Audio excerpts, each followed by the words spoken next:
سلام. بعد از مدت ها که ویدیو رکورد نکردم اومدم ویدیو رکورد کنم. اگه یه مقداری گاف میدادم دیگه عذرخواهی میکنم، خیلی گذشته، اصلا عادت ندارم به این چیزا. امروز یه چند تا کار بیرون از خونه داشتم، همونطور که میبینید آرایشم کردم چون من در حالت نرمال آرایش نمیکنم.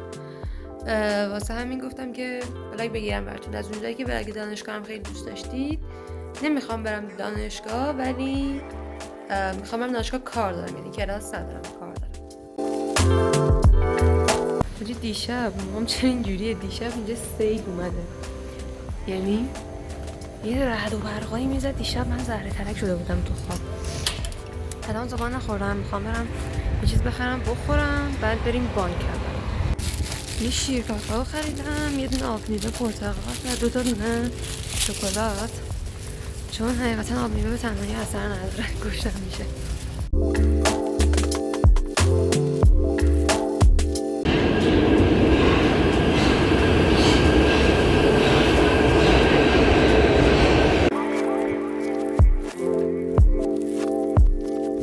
دانشگاه انقدر شلوغ بود نمیشد ویدیو گرفت. الان اومدم بیرون برگشتم.